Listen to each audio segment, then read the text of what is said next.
आज 13 अप्रैल है और 2024 है। और आज तकरीबन 7 महीने हो गए मेरी बीवी को खुदावंद में सोए हुए। 13 सितंबर को वो खुदावंद में सोई थी और आज 7 महीने पूरे हो गए। मैं आप सबको फेलोशिप ऑफ बिलीवर्स की हफ्तावारी मीटिंग में वेलकम कहता हूँ, खुशामदीद कहता हूँ। दुआ करता हूँ कि खुदावंद मसीह यीशु की ज़ात पाक तरीन हमें अपने पाक रूह की हदायत में कलाम पाक को सुनने और समझने के लिए तैयारी अता फरमाए, ताकि हम कलाम पाक का जो बीज बोना चाहते हैं वो बीज आपके दिलों की अच्छी और जरखेज ज़मीन में बोया जाए, ताकि आपसे बादशाहते खुदाबंदी के लिए फलदारी की ज़िंदगी जो है वो सामने आए और आप बहुत सारा फल लाएं। हम कुछ देर के लिए जिन कलमों पे जिक्र कर रहे हैं वो दूसरों से मुख्तलिफ हैं। Second word to the cross, not second word from the cross but second word to the cross. आज हम उसके ऊपर बात करेंगे ताकि हम उसको देखें, लेकिन मैं थोड़ी सी झलक आपको आ, उन लफ्ज़ों में भी याद कराना चाहता हूं जो सलीब के जुलूस की सूरत है। वो हमें शायद कई दफ़ा जिक्र नहीं किया उसका, तो मैंने सोचा कि थोड़ी सी बातें मैं आज आपको उस जुलूस के बारे में भी बताऊं। सलीब का जुलूस आमतौर पर सड़कों को सड़क के ऊपर से जब गुजरता था, और मैंने उस सड़क पर उस रास्ते पर सफ़र किया है, और किस तरह से सीढ़ियां हैं बाजार से होते हुए, तंग रास्ते और पथरीली ज़मीन है वो, जहाँ पर से खुदावंद का ये सफ़र कलवरी की तरफ गया। तो उसके बारे में मैं दो चार बातें आपको बताना चाहता हूं, ताकि आपको एहसास होने लगे कि जुलूस को किस तरह से मकाम सजा तक, मकाम सजा से लेकर मकाम सलीब तक ले जाया गया। यानी अदालत से सजा हुई उस मकाम से लेकर, और फिर किस तरह से कलवरी के मकाम तक आपको ले जाया गया। ये बातें हम आम तौर पर नहीं करते और कई दफ़ा इसका सोचते भी नहीं हैं। कम अज़ कम मैं ये कह सकता हूँ कि मैंने कभी नहीं सुनी, और इतनी उम्र हो गई इसके बावजूद कभी ने इन इन बातों के ऊपर तफसील से कोई बात नहीं की। ज़ाहिर है मैं तफसील से तो नहीं करूँगा, लेकिन कुछ इशारे आपको ज़रूर सुनाना चाहूँगा। मेरी दिली ख्वाहिश है थी कि मैं आपको ये बातें ज़रूर बताऊँ, ताकि आप अच्छी तरह से महसूस कर सकें, सलीबी जुलूस को समझ सकें, उन जज्बात को जान सकें, उस सारे वाक़ये की तह तक पहुँच सकें जिसमें खुदावंद ने ये सफ़र किया। तो सरकारी तौर पर मुजरम के नाम का ऐलान किया जाता था, और एक आगे नरसिंगा जैसे कहते हैं, या ट्रम्पट जिसको कहते हैं, वो बंदा मौजूद होता था। जैसे हमारे यहाँ ढोल बजाता था कोई बंदा, तो ये लोग ट्रम्पट बजाते थे, ताकि वो टू क्लियर द वे, ताकि लोग जो हैं रास्ते में वो क्लियर हो जाएं। और फिर सरकारी तौर पर मुजरम के नाम का ऐलान किया जाता था, जिसे फांसी दी जानी होती थी। कभी कभार मुजरम के नाम के साथ सजा, सलीब या फांसी दी जाने की वजूहात भी बताई जाती थी, रीजन भी बताया जाता था कि क्यों इसको ये सजा दी गई है, और उसके जो जुर्म हैं वो भी बता दिए जाते थे, या फिर उस बोर्ड पर, एक बोर्ड पर लिखकर उसके गले में लटका दिया जाता था, ताकि लोग उसको देख सकें कि इसको किस गुनाह में ये सजा दी जा रही है। और दूसरी जो अहम बात है वो आपको याद रखनी चाहिए कि जिस काउंसिल में ये फैसला किया, या जिस बोर्ड ने, या जिस अदालत ने ये फैसला किया कि इस आदमी को सजाए मौत होनी चाहिए, by law it was very important कि दो मेंबर ऑफ दैट बोर्ड, दो मेंबर ऑफ दैट अदालत जो उस फैसले में या जूरी में मौजूद थे, वो भी इस जुलूस में साथ गवाही के तौर पर मौजूद हों। ये बात हम आमतौर पे नहीं जानते। तो इसमें अदालत की नुमाइंदगी है और जाहिर है अदालत की हुक्म के मुताबिक ये सारा काम हो रहा है। तो जुलूस के साथ फौजियों की बड़ी भारी तादाद होती थी, वो भी साथ साथ चलती थी ताकि अगर कोई अवामी रद्द अमल आए, रिएक्शन आए और मुजरम को आज़ाद कराने की कोशिश की जाए तो उनके साथ मिलिट्री जो है वो सख्ती के साथ निपटे और कोई उनको छुड़ा कर ना ले जाए। और घोड़े पर सवार एक अ, जो अफसर था वो भी मौजूद होता था ताकि वो जाहिर है घोड़े पर बैठा होगा तो वो जरा ऊंचाई पर होगा तो वो उसकी नजर ज्यादा दूर तक चारों तरफ घूम सकती है और वो देख सकता है और लोगों को जुलूस के ऊपर वो अच्छी कड़ी नजर रख सकता है। और वो भी घोड़े के साथ जुलूस के साथ साथ चलता था। और इस जुलूस में तो खुदावंद के साथ जो दो बदकार जो डाकू थे वो भी मौजूद थे जिनको खुदावंद के साथ मसलूब किया जाना था। और ये पेशन गोइयों के ऐन मुताबिक हुआ, कलाम के ऐन मुताबिक हुआ। और आपको याद है कि पिछले एतवार जब खजूरों का एतवार जब हम बातें कर रहे थे खजूरों के एतवार की, तो वो जुलूस यरूशलेम में दाखिल हुआ था। लेकिन ये जुलूस उससे मुख्तलिफ है, ये वो वाला जुलूस नहीं है जिसको हम खजूरों का अतवार कहते हैं। ये जुलूस यरूशलेम में मौजूद है, अब ये यरूशलेम से मकाम कलवरी तक जा रहा है।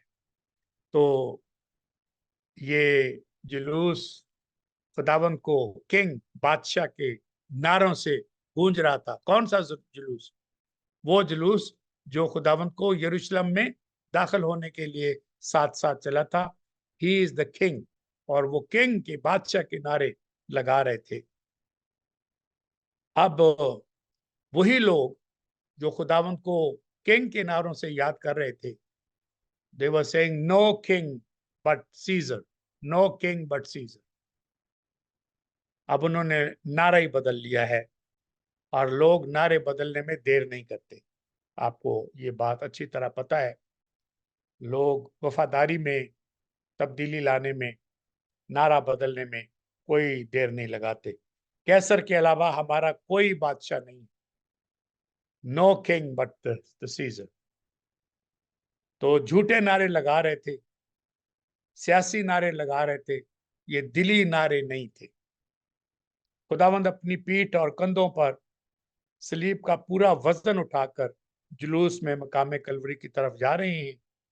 कमर और कंधों का हाल भी आपको याद है, याद कराने की जरूरत नहीं है।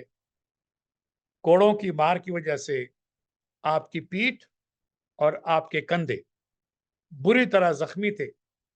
और जो कोड़े मारे जाते थे उनमें हड्डियां, जो नुकीली हड्डियां होती थी वो भी उसमें जड़ी होती थी चमड़ों के उस कोड़ों में। और वो जब हड्डियां जाके लगती थी तो गोश्त जो था वो नंगा करता था जिस्म को, और बहुत खून रिश्ता था और बहुत अजियतनाक बात होती थी। एक छोटा सा जख्म लग जाए, आप अंदाजा कर सकते हैं कितनी तकलीफ होती है। तो इतने कोड़े मारे ये खुदावन कंधों में और उनके कमर में बहुत गहरे जख्म थे। चूंकि हैकल के काहिनों ने हमारे खुदावन को मुजरम पाया था, इसलिए उन काहिनों ने खुदावन को यरूशलेम में जला वतन कर दिया था। ये कानून शरीयत के मुताबिक किया गया।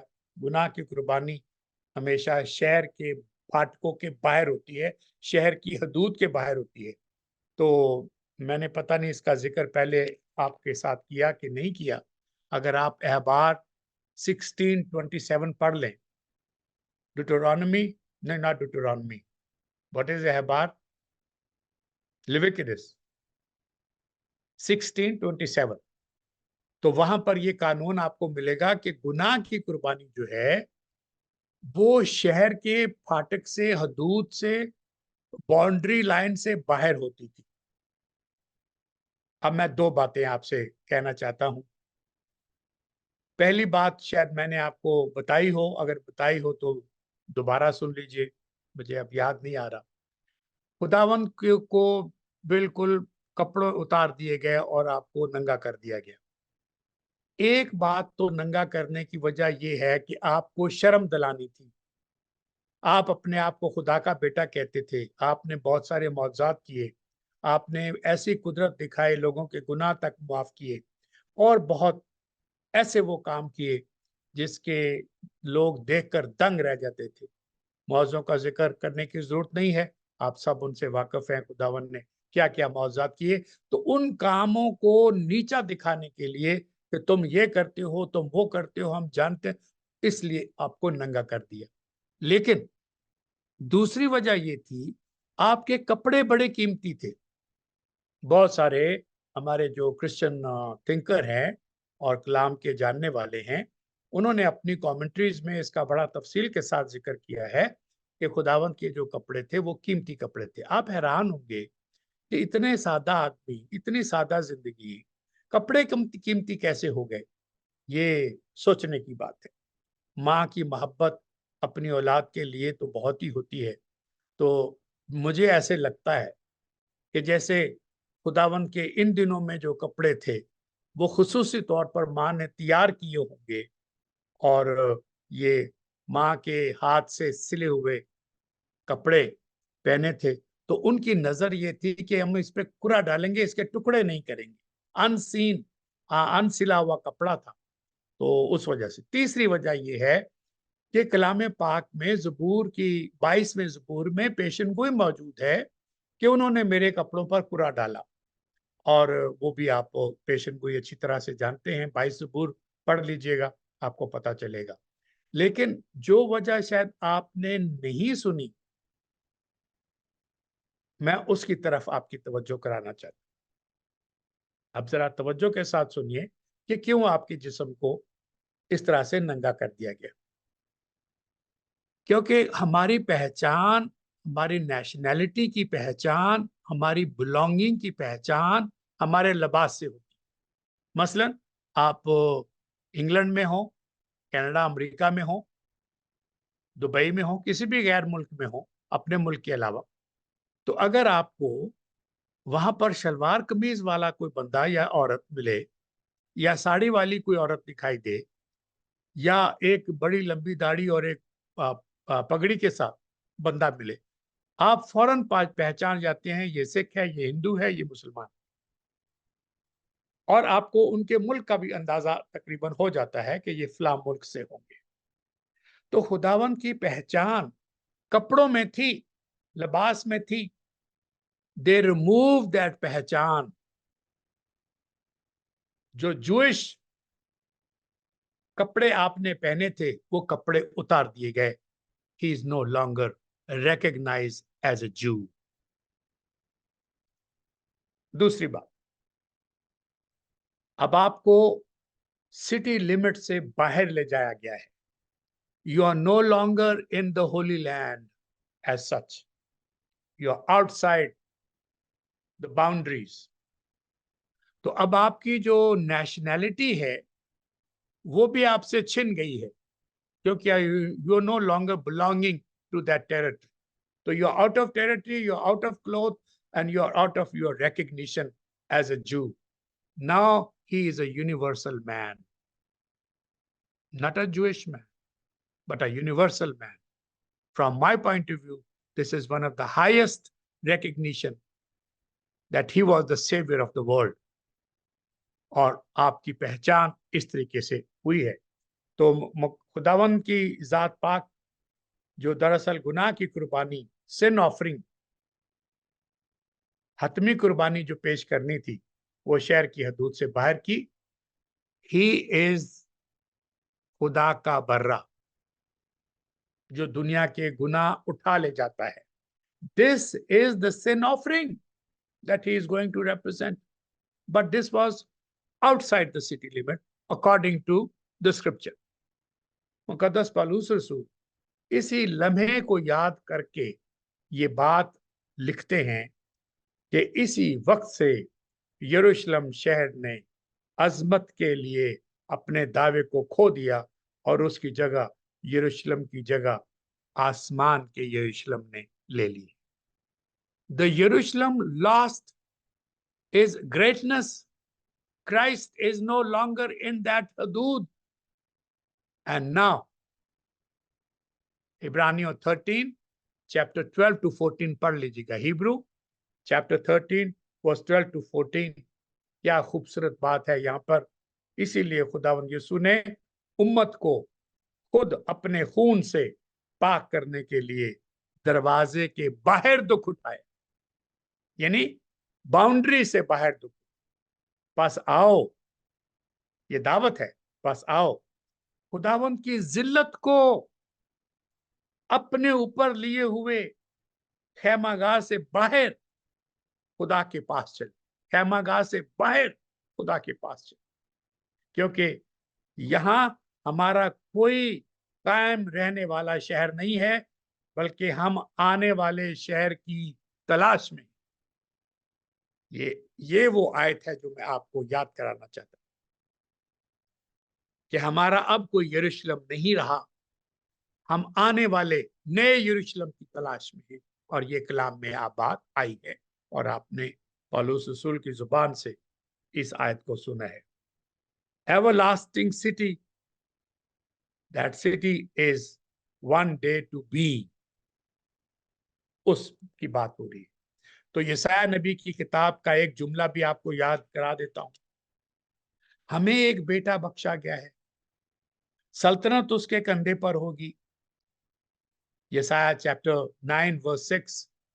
अब आपको ये बात, ये आयत, ये हकीकत समझ में बड़ी आसानी से आ जाती है that the cross was his government. The cross was his government. हमारे खुदावंद यीशु मसीह की जाते पाक तरीन की सलीब उनकी हुकूमत है, जिंदगी का कानून है. The cross was his government or the law of the life. The law of the life. ये नोट कीजिएगा. Not law of death.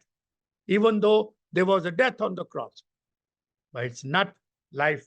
It's not death, but it's life of life की कानून है. हमारे खुदावंद यीशु मसीह की जाते पाक तरीन की सलीब उनकी हुकूमत है और जिंदगी का कानून है.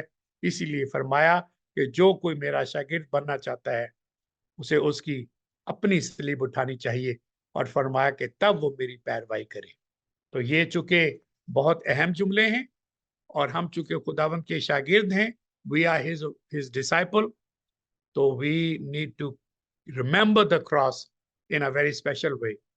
Pick up your cross and follow me.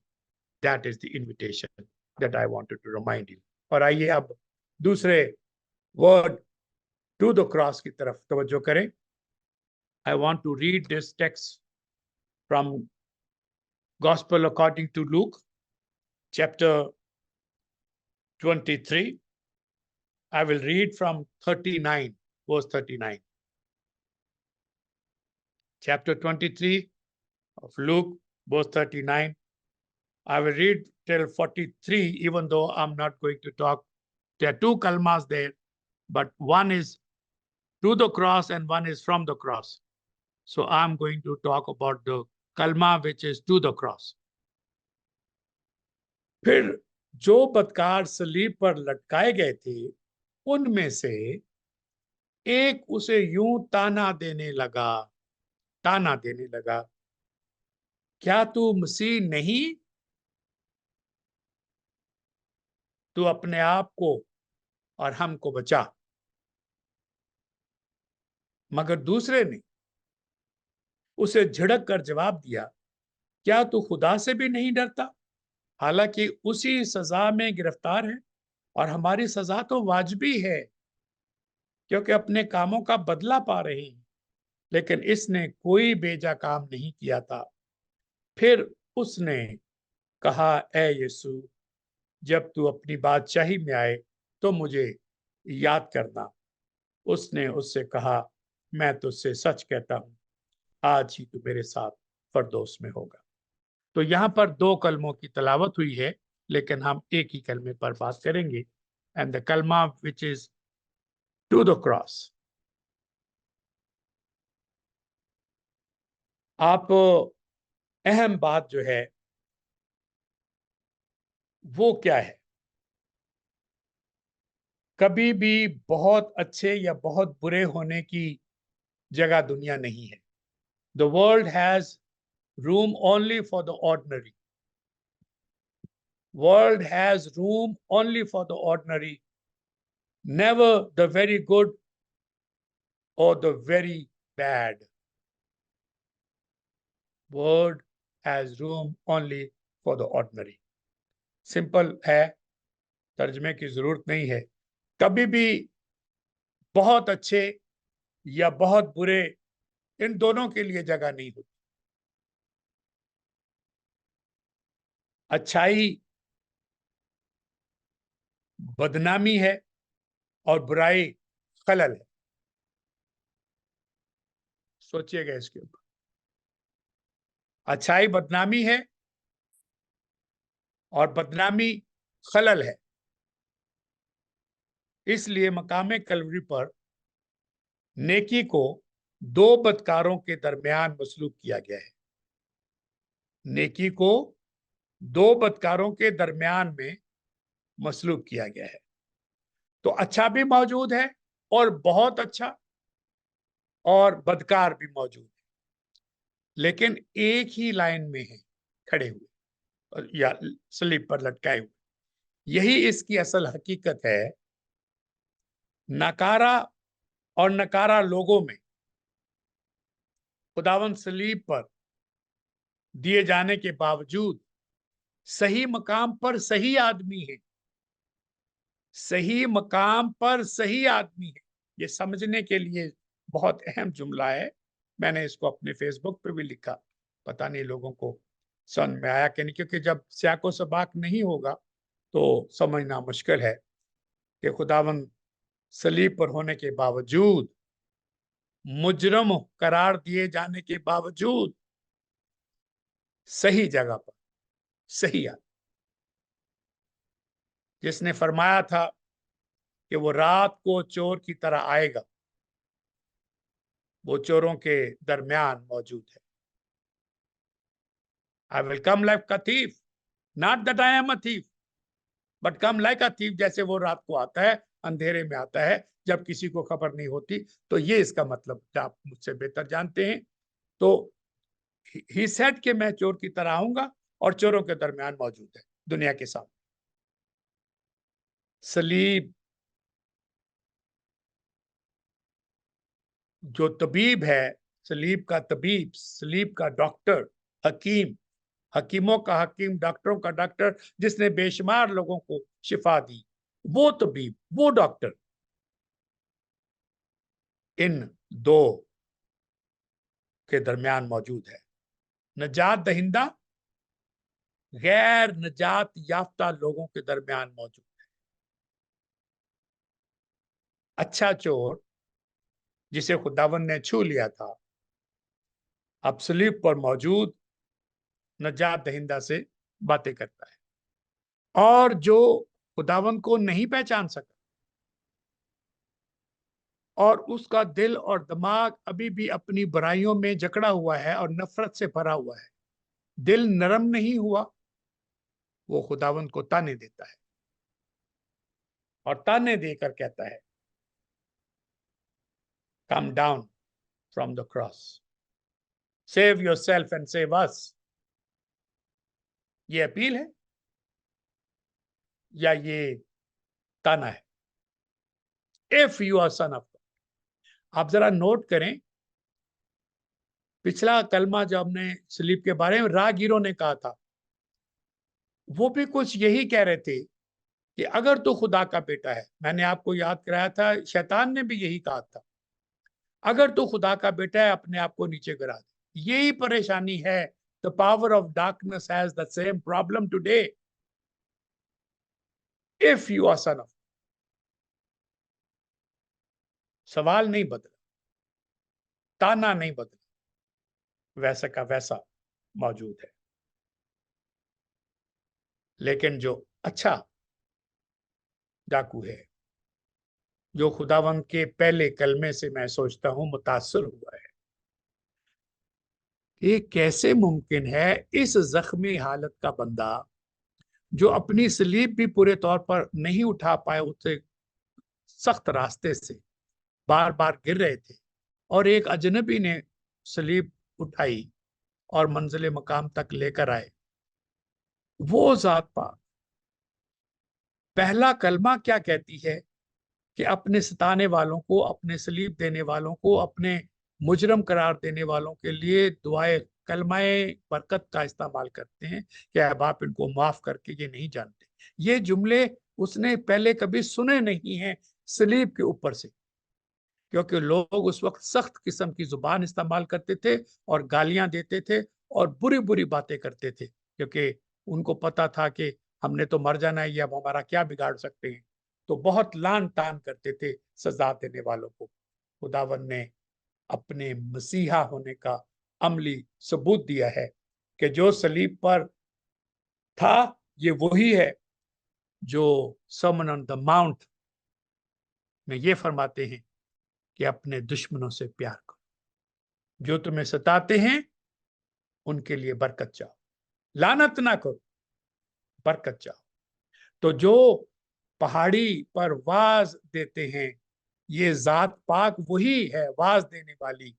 अमली तौर पर सिर्फ लोगों को नहीं कहा कि अपने दुश्मनों से प्यार करो, उनके लिए दुआ करो जो तुम्हें तंग करते हैं, सताते हैं। अमली तौर पर उसको करके दिखाया है, और पहला कलमा जो अंजील आपने सुनाई है, वो वहीं से पढ़ के सुनाई है जो आप लोगों को सुनाते थे। इसीलिए हम कहते हैं, पिछली दफा भी कहा था कि प्रैक्टिस व्हाट यू प्रीच और change your speech. Practice what you preach और चेंज योर स्पीच, दोनों बातें साथ साथ नहीं चलती। तो खुदावन ने हमें अमली तौर पर ये करके दिखाया, और जब ये किया तो जो अच्छा डाकू, ये कलाम का बीज, ये कलमा अच्छी जमीन पे गिरा, फौरी तौर पर फल लेकर आया।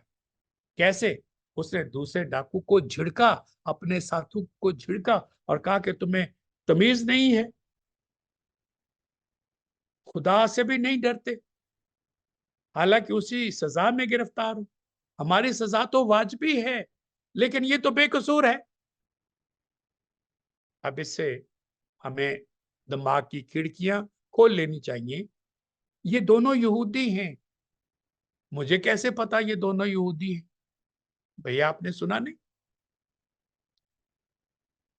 क्या सुना? If you are Christ, if you are मसीह, तो ये बात कौन जानेगा? कोई गैर यहूदी तो नहीं जानेगा ये बात। ये रोमी जानेगा? नहीं, रोमी नहीं जानेगा। कोई यूनानी जानेगा? नहीं, ये बात सिर्फ यहूदी जानेगा कि मसाया क्या है। तो फिर वो उसकी ताकत को भी मानते हैं, यानी ताना भी देता है और ताकत को कबूल भी करता है। If you are Christ come down, meaning if you are Christ you can come down, you save us mean you can save us. ईमान तो है, पहचान तो आ गई, लेकिन सब कुछ नेगेटिव नेगेटिव नेगेटिव। हमारी कौम का ये हाल है। हम रोज लोगों के गुनाहों को वो दूरबीन लेके या खुर्दबीन लेके तलाश करते हैं कि दूसरों में क्या कमजोरियां हैं, कैसे हम उनको मैनिपुलेट करें, कैसे हमको नीचा दिखाएं। ये काम हमारा नहीं है, ऐसा नहीं होना चाहिए। इसलिए तो ये यहूदी हैं, सबूत आपको टेक्स्ट से मौजूद पेश कर रहा हूं ताकि आप जान सकें। और फिर दूसरा जो अच्छा है उसकी बात सुन लें। जितनी मालूमात पहले डाकू को है, उतनी ही मालूमात इस डाकू को है। जो कलमा पहले ने सुना वही दूसरे ने सुना। कलाम सारे सुनते हैं, हर एक का रिएक्शन फर्क फर्क होता है। ये बात नोट कीजिएगा। चर्च तो बहुत लोग जाते हैं, कलाम तो सारे सुनते हैं, लेकिन उसका जो इनपुट है, उसका जो रिएक्शन है, वो हर एक का यूनिक है, दूसरों से फर्क है। And we need to be very mindful of that कि किस कैटेगरी में हम लोग हैं, हिपोक्रेट्स हैं या वाकई में सेल्फ डिनायल की जिंदगी बसर करते हैं। इसकी बेहतरीन मिसाल आपको याद होगी हैकल में दो लोग दुआ करने के लिए गए, खुदावन ने ये बात हमें बताई। तो जो जो सेल्फ डिनायल का बंदा था, उसने तो सर भी ऊपर करने की कोशिश नहीं की कि आसमान की तरफ नजर उठा सके। उसने अपनी नजरें नीचे झुकाई हुई थी और सर झुका के उसने कैसे अपने गुनाह का इकरार किया और कैसे फरियाद की। और जो अपने आप को रास्ते समझता है, अपनी सारी नेकियां गिनवा दी। मैं तो रोजे भी रखता हूँ, मैं तो ये भी करता हूँ, मैं वो भी करता हूँ, मुझे तो वैसे जरूरत ही नहीं है, मैं तो ऐसे ही मजे के लिए दुआ करने के लिए आ गया। भाई इतना रास्तबाज है तो दुआ करने क्यों आया? घर पे बैठ, टेलीविजन देख, बाकी भी तो देख रहे हैं, तू भी देख, तुझे दुआ करने की क्या जरूरत? तो वो दो बातें जो हैं वो भी आप इस मौजू में याद रखिएगा। तो ये अजाफी बातें हैं जो हम अक्सर नोट करना भूल जाते हैं कि ये दो लोग हैं और किस रिएक्शन का हम यहाँ पर देखते हैं। दो फर्क किस्म की बातें आती हैं। ये बदकार डाकू खुदावन से मुखातब होकर दरखास्त करता है कि रिमेंबर मी, दूसरा जो अच्छा है, remember me when you come in your kingdom. है खुदावन, जब आप बादशाही में आए तो मुझे याद करें। सलीब से सलीब को या सलीब वाले को मुखातब करके अदा किया जाने वाला वाहिद कलमा जो मलामती कलमा नहीं है, यानी सेकंड जो है कि मुझे याद करें जब आप आए, ये मलामती नहीं, ताना नहीं है, ये दुआया कलमा है। और खुदावन की अलूहियत को, खुदावन की डिविनिटी को चैलेंज नहीं किया करता ये कलमा। खुदावन के दुख दर्द को महसूस करके, खुदावन के पहले कलमे का जिक्र सुन के, खुदावन की शान और अजमत को पहचान कर, सोच समझ कर अच्छा डाकू दरखास्त पेश करता है। खुदावंत को सलीब से उतर आने की दावत नहीं देता, ये शैतान देता है। क्योंकि दुनिया में आने का मकसद क्या था? दुनिया में आने का मकसद ही ये था कि किसी तरीके के साथ नजात का जो जो दुनिया का गुनाह उठा ले जाता है, वो बर्रा होने का हक अदा करना है, कुर्बानी करनी है, और आप उस कुर्बानी में रुकावट बन। मैंने आपको एक दफा जेनेसिस चैप्टर 22 से याद करवाया था, बहुत देर हो गई इस बात को किए हुए, कि जब बाप इब्राहिम अपने बेटे इसहाक को 3 दिन का सफर करके और उस पहाड़ पर जो खुदावन ने मुकर्रर किया था, नाम नहीं बताया, उस पहाड़ के ऊपर लेके गए, तो उन्होंने क्या अमल किया था आपको याद है? उनके साथ नौकर भी थे। नौकरों को पहाड़ के दामन में नीचे छोड़ गए, ऊपर जाने की इजाजत नहीं दी। उनसे कहा कि तुम यहीं ठहरो, मैं और मेरा बेटा ऊपर जाते हैं, इबादत करके हम लौट आएंगे। हम, और पता है किस लिए जा रहे हैं? चाकू भी है साथ, छुरी है, आग है, रस्सी है, सारा कुछ मौजूद है, और कुर्बान करना है, और सोख्तनी कुर्बानी करनी है, और कुर्बान करके बेटी की लाश को जलाना है। और खादमों से क्या कहते हैं? खादमों से कहते हैं आप यहीं ठहरे, हम ऊपर जाके इबादत करके लौट आएंगे। तो मैंने इसके ऊपर आपको याद करवाया था, जो चीज आपकी इबादत में रुकावट बनती है, don't allow that to go with you. ये नौकर खानदान के वफादार लोग हैं, और ये कभी भी इजहाक के गले पर छुरी नहीं चलने देंगे। बाप उम्र रसीदा है, नौकर जवान है, बेटा जवान। ये जब छुरी लहराएगा और गले पर चलाएगा तो नौकर हाथ रोकेंगे। ये आप क्या कर रही हैं?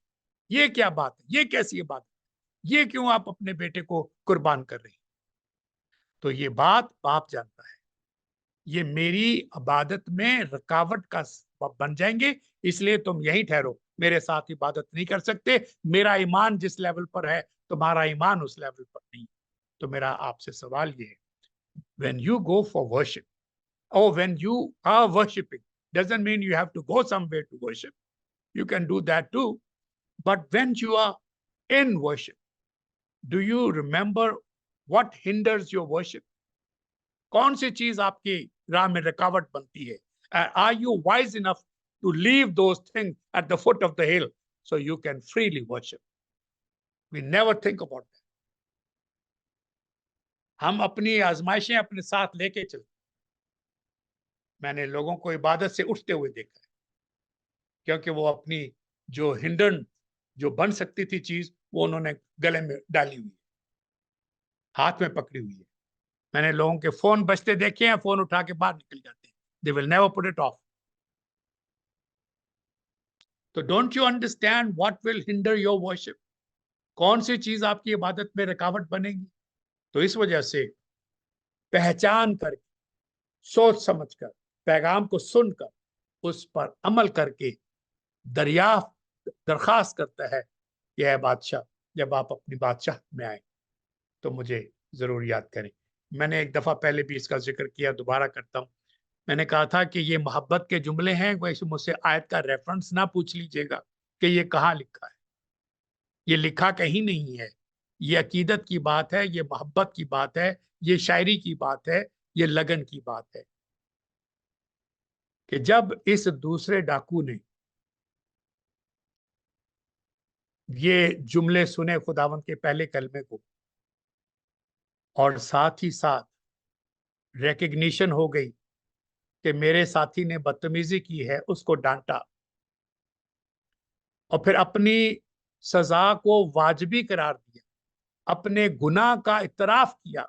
लोग कहते हैं उसको नजात कैसे मिल गई? उसने तो गुनाहों का कोई इतराफ नहीं किया, कोई तौबा तो की नहीं। तो बगैर तौबा, ओ भाई ये तौबा है, तुम्हारे आंखें नहीं है, तुम्हारे कान नहीं है, तुम सुनते नहीं हो।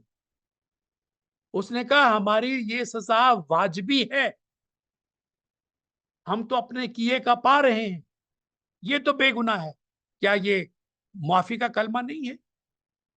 क्या ये तौबा की बात नहीं है? तौबा की बात। उसने रिपेंट किया खुदावन के सामने, बादशाह तस्लीम, बादशाही को तस्लीम। The kingdom will be on his shoulder, he recognize the kingdom. जख्मी उन शोल्डर्स को, हालांकि उसी सजा पर खुद मौजूद है। ये है रिकग्निशन। और जो बात आपको मोहब्बत में कहना चाहता हूं वो ये है, इस बंदे ने पता नहीं कितने कत्ल किए होंगे, क्योंकि ये जिहादी थे। ये वो डाकू नहीं थे जो नमक और गिल्टियां उठा के ले जाने वाले, जूतियां कपड़े उठाने वाले डाकू नहीं। ये कौम के मुजाहिदीन हैं जो रोम की सरकार के खिलाफ आजादी की जंग लड़ रहे। ये वो डाकू, ना जाने कितने कत्ल किए हों। तो खून से, खून की खुशबू से वाकिफ है। ये मोहब्बत के जुमले कह रहा हूं। हवा चली होगी ना, तो पहली दफा एक ऐसे पाकीज़ा खून की खुशबू इस डाकू ने सूंघी that he was able to recognize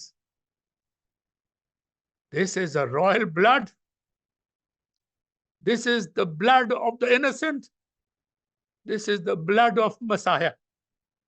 That could have been the reason of his recognition, that he was able to recognize the blood, the pure royal बगैर sin blood. He made that. ये मेरी मोहब्बत का, मेरी अकीदत का, मेरी इबादत का हिस्सा है जो मैंने आपके सामने रख दिया। ये नहीं कहा कि अगर आप खुदा के बेटे हैं। ये जुमले ईमान लाने वाले नहीं कहते, जो ईमान लाते हैं वो कबूल कर, गुनाहों की पहचान कर ली, खुदावंद के माफी के कलमे को सुन लिया, उस पर ईमान ले आया, और फिर डिलीवरेंस की, माफी की दरखास्त कर। मोमिन, बिलीवर कोई सबूत नहीं मांगता और ना ही कोई शर्त रखता है। No condition, no proof is needed for a believer. इसीलिए तो कहा कि है खुदावन, जब आप अपनी बादशाही में आए, मुझे कोई जल्दी नहीं है। I don't even want to know the date, whenever your time come, whenever you return, please remember me. अपने जख्मों का जिक्र नहीं किया, अपनी तकलीफ का जिक्र नहीं किया, अपनी प्यास का जिक्र नहीं किया। इस डाकू ने ये नहीं कहा कि मुझे सलीब से नीचे उतार दे, मेरी मदद कर। वजह क्या थी? वजह ये थी कि जब ईमान पैदा हो जाए, शनाख्त और पहचान खुदावंद यीशु मसीह की जात पाक की हो जाए, तो हमारी दुआ बदल जाती है। Did you hear that?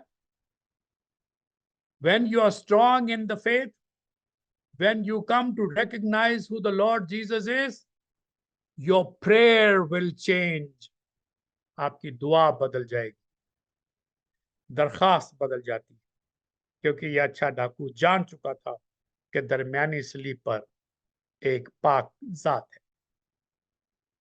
जो उसे किसी बादशाही में ला सकती है। अगर चाहे तो उसके दर्द को कम कर सकता है, कीलों को जो जकड़े हुए हैं खोल सकता है।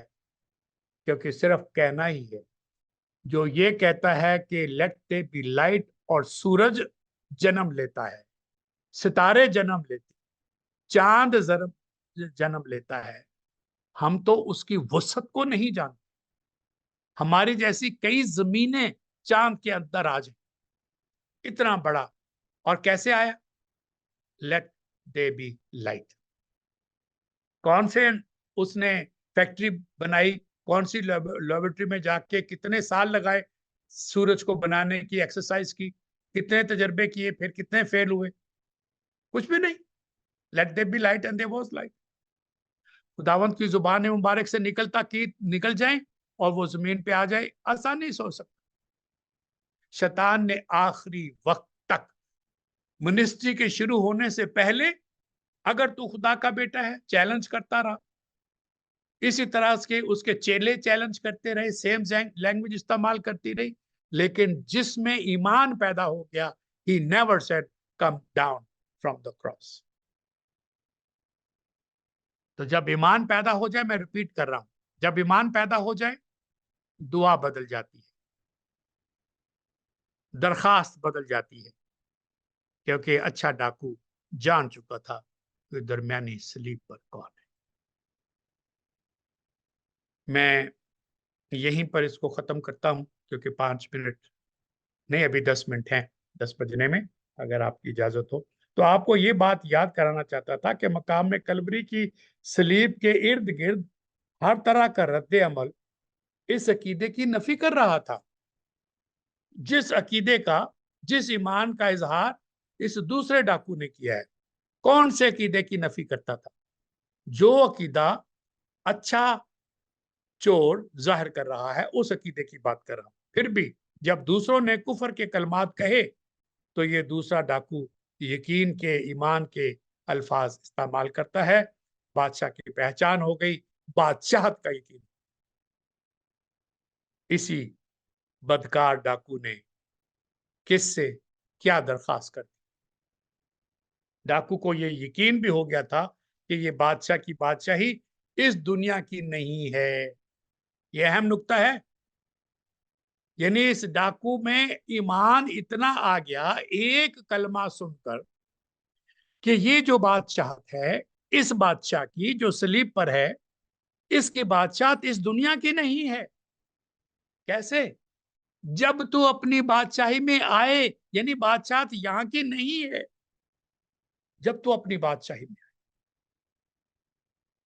आपको ये बात भी याद करवानी है कि जब ईमान पैदा होता है, तो दुआ नहीं बदलती, सिर्फ जुबान बदल जाती है, नीयत बदल जाती है।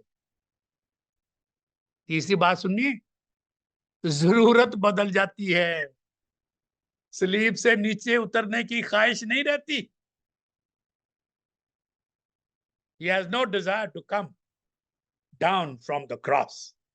He was ready to face the death. He was ready to go through the pain. That was not his dua. तो तीन बातें कही हैं। जब ईमान पैदा होता है, दुआ बदल जाती है, जुबान बदल जाती है, इंटेंट नीयत बदल जाती है, चौथी जरूरत बदल जाती है, नीड बदल जाती है। वही अल्फाज इस्तेमाल कर दिए जो खुदावन ने मुकदमे में, अदालत में जो केस चल रहा था उसमें इस्तेमाल खुद की थी, हालांकि ये बंदा वहां शायद मौजूद ना था। खुदावन ने दौरान मुकदमा क्या कहा था? Are you the king of the Jew? अदालत के जज ने पूछा। If you are, why don't you tell me? उस बहस में जाना नहीं चाहता, रिमाइंड करा रहा। तो खुदावन के अल्फाज याद कीजिएगा, मेरी बादशाही इस दुनिया की नहीं।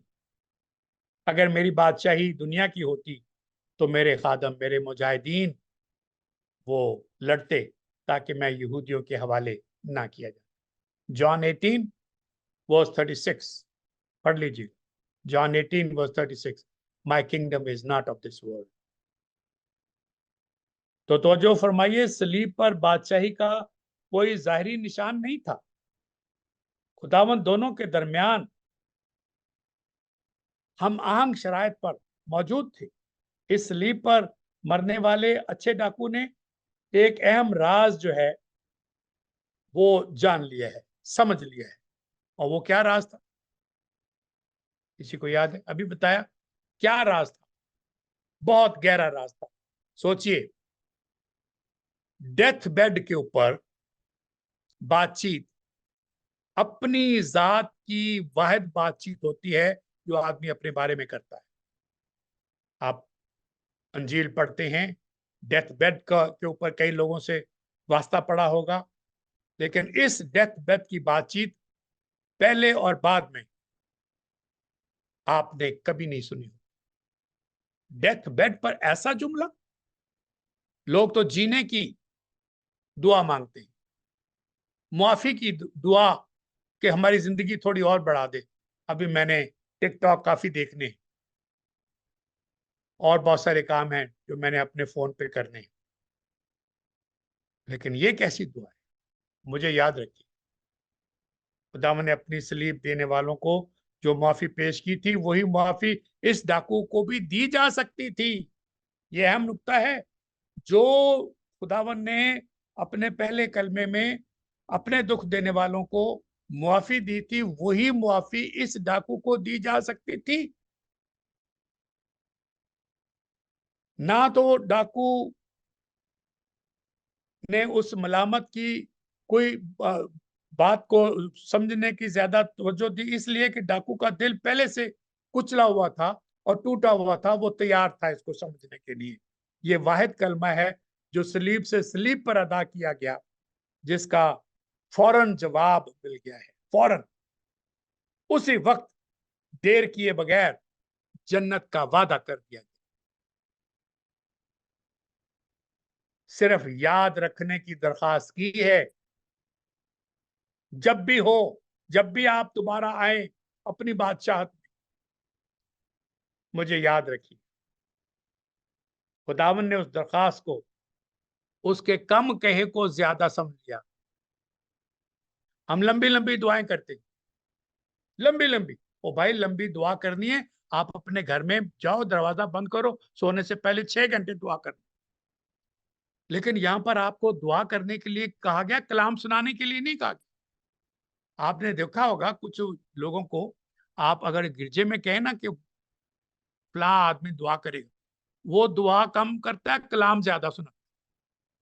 ओ भाई, तुम कलाम सुनाना छोड़ दो, दुआ करो। लोगों को कलाम सुनाने में, दुआ करने में फर्क नहीं है। दे स्टार्ट गिविंग सर्मन, लंबी दुआ करते।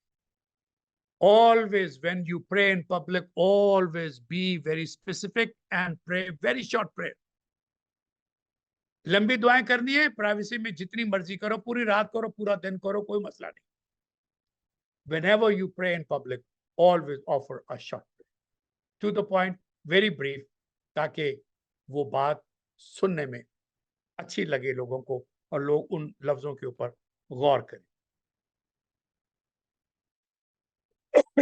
तो मैंने ये बात कह दी कि ये वाहिद कलमा है जो सलीब से सलीब पर अदा किया गया और जिसका जवाब फौरन मिल गया है। इफिसियों, Ephesians chapter 3 verse 20, Ephesians chapter 3 verse 20 याद कराना चाहता हूं। डाकू की दरखास्त के जवाब में कि उसने बहुत थोड़ा कहा, एक जुमला कहा, और खुदावन ने उसके जुमले से बढ़कर उसकी दुआ का जवाब दे दिया। वो आपको बताना चाहता हूं। अब जो ऐसा कादर है उस कुदरत के मुताबिक जो हम में तासीर करती है, हमारी दरखास्त और ख्याल से बहुत ज्यादा, मैंने ये खास तौर पे लंबा करके कहा, बहुत ज्यादा काम कर सकता है। याद रखना, है रिपीट कर रहा हूं, सुनिएगा। अब जो ऐसा कादर है यानी खुदावंद यीशु मसीह, उस कुदरत के मुताबिक या मुआफिक जो हम में तासीर करती है, उसकी कुदरत, उसका फजल हम में असर करता है, इन्फ्लुएंस करता है हमारी दरखास्त और हमारा ख्याल, यानी हमारी दरखास्त और हमारे ख्याल से भी बहुत ज्यादा काम कर। उसने याद रखने की दरखास्त की, खुदावन ने उसको उसी दिन फरदौस में आने की दावत दी। क्या बात, ऐसी फौरी दुआ कभी आपने सुनी नहीं। खुदावंद को दिल दे दिया है, ये बादशाह है। लूक चैप्टर 1:23 याद कर लें। जब्राइल फरिश्ते के अल्फाज याद करा देता हूं। वो बुजुर्ग होगा, ये पैदाइश की बात आपको याद करा रहा।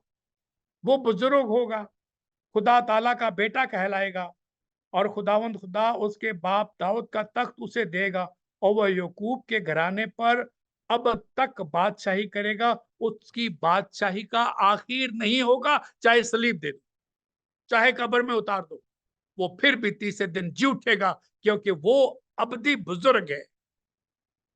ये पैदाइश की बात है। अब मैं आपको मौत के ऊपर जो जुमला इस बंदे ने कहा वो याद करा रहा हूं कि जब तू अपनी बादशाही में आए, इस नंगेपन में, इस तकलीफ में, इस बेकसी में, इस दुख में बादशाह की पहचान होती है।